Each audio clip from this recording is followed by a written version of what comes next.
गेल्या वर्षीच्या हिवाळी अधिवेशनापूर्वी नवाब मलिक ईडीच्या कोठडीतून बाहेर आले। त्यानंतर नागपूरमध्ये सुरू असलेल्या हिवाळी अधिवेशनासाठी मलिक नागपूरमध्ये आल्यानंतर सभागृहात सत्ताधारी बाकांवर बसले।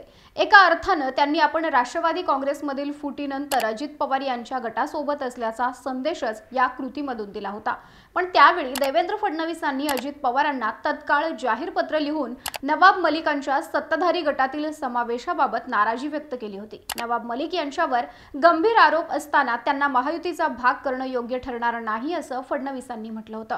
त्यानंतर नवाब मलिक हे उर्वरित दिवस अधिवेशनात दिसले नव्हते।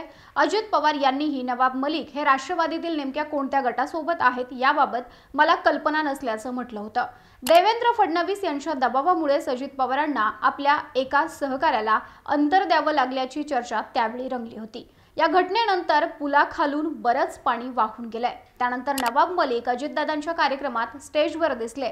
इतकंच नाही तर नवाब मलिक यांच्या मुलीला अजित पवार यांनी पक्षात प्रवक्तेपदाची जबाबदारी दिली आहे।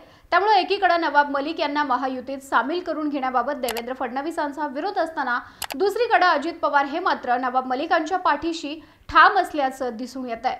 यामागे अजित पवारांची नेमकी कोणती खेळी असू शकते हे आपण या व्हिडिओतून जाणून घेणार आहोत। नमस्कार, मी Madhuri Kumkar, for the people news मध्ये आपलं स्वागत। व्हिडिओला सुरुवात करण्यापूर्वी आपण चॅनलला सबस्क्राइब करा, लाईक व फॉलो जरूर करा। अजित पवारांच्या राष्ट्रवादीची जनसन्मान यात्रा मुंबईमध्ये पार पडली। त्या कार्यक्रमाचे बॅनर सर्वांचं लक्ष वेधून घेत होते, कारण त्याच्यावर फोटो होता तो नवाब मलिक यांचा।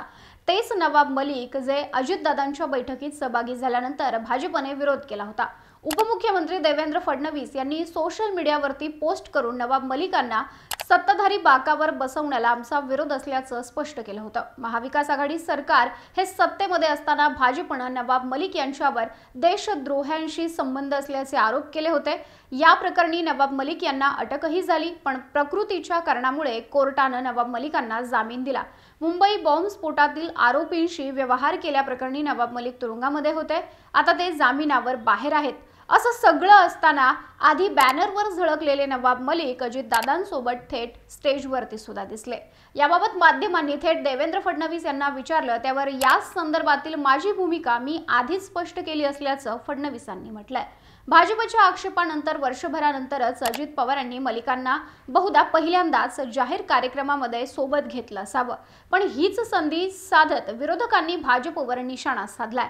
नवाब मलिकांबाबत भाजपची भूमिका आणि विरोधकांच्या टीकेमुळे नवाब मलिकांचं भाषण झालं नाही, पण यातला महत्त्वाचा ट्विस्ट म्हणजे विधानसभा निवडणुकीसाठी अजित पवारांना नवाब मलिक हवेत, पण हे देवेंद्र फडणवीसांना अमान्य आहे। त्यामुळे यातून अजित पवारांनी एक मधला मार्ग काढलाय। नवाब मलिक यांच्या कन्या सना यांना मानाचं पान देत पक्षाच्या प्रवक्तेपदाची जबाबदारी दिली आहे। याचाच अर्थ असा की अजित पवारांनी सना यांना पक्षाचं प्रवक्तेपद बहाल करत एक प्रकारे नवाब मलिकांची पाठ राखण करण्याची भूमिका घेतली आहे। यामागे दडलं आहे ते आगामी विधानसभेचं गणित। अणुशक्ती नगर विधानसभा क्षेत्राचे नवाब मलिक हे विद्यमान आमदार आहेत। 2008 मध्ये या मतदारसंघाची निर्मिती झाली आणि त्यानंतर इथं 2009 मध्ये झालेल्या विधानसभा निवडणुकीत नवाब मलिक हे या मतदारसंघाचे पहिले आमदार झाले। मलिकांनी शिवसेनेच्या तुकाराम कातेंचा 6825 मतांनी पराभव केला होता। पुढे 2014च्या विधानसभा निवडणुकीत राष्ट्रवादीकडून नवाब मलिकांना संधी देण्यात आली होती। यावेळी देखील त्यांच्या विरोधामध्ये पुन्हा शिवसेनेच्या तुकाराम कातेंना मैदानामध्ये उतरवण्यात आलं होतं, पण यात अवघ्या 1007 मतांनी तुकाराम कातेंनी नवाब मलिकांचा पराभव केला। तुकाराम कातेंना 39,966 मतं मिळाली होती, तर नवाब मलिकांना 38,959 मतं मिळाली होती। 2019 मध्ये झालेल्या विधानसभा निवडणुकीत मात्र नवाब मलिकांनी पुन्हा विजयश्री खेचून आणला। यावेळी देखील नवाब मलिक विरुद्ध शिवसेनेचे तुकाराम काते अशीच लढत झाली होती। यावेळी मलिकांनी 12,751 इतक्या मतांनी तुकाराम कातेंना पराभूत केलं।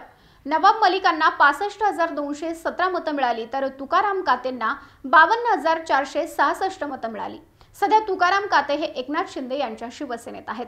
त्यामुळे महाविकास आघाडीत ही जागा उद्धव ठाकरे किंवा शरद पवार यांच्या पक्षाला मिळाल्यास इथं नव्या चेहऱ्याला संधी मिळू शकते। आता राहिला प्रश्न महायुतीचा, तर या मतदारसंघावर वर्चस्व असलेल्या नवाब मलिकांना महायुतीत घेण्यास भाजपचा विरोध आहे। त्यामुळे अजित पवारांनी यातून मार्ग काढत मलिकांच्या कन्येला आपल्या पक्षात प्राधान्य दिलंय। आगामी विधानसभा निवडणुकीत नवाब मलिकांची कन्या सना मलिक यांना पक्षाकडून तिकीट मिळणार हे जवळपास ठरलं असल्याचं बोललं जातंय। कारण अणुशक्ती नगर विधानसभा नवाब मलिकांच्या या पारंपरिक मतदारसंघातील मुस्लिम मतही निर्णायक आहेत। त्यामुळे त्यांना अडगळीत टाकणं हे अजितदादांना आणि पर्यायानं महायुतीला देखील परवडणारं नाही असं मत राजकीय विश्लेषक व्यक्त करतात।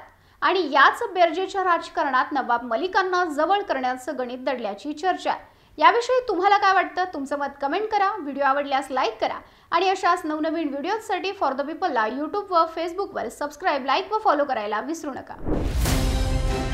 भारत दुनिया का सबसे बड़ा लोकतंत्र और एनएलसी भारत देश का सबसे बड़ा गैर राजनीतिक मंच। शक्तिशाली लोकतंत्र के लिए राहुल कराट का सार्थक कदम। मुंबई में हुआ ऐतिहासिक प्रथम राष्ट्रीय विधायक सम्मेलन।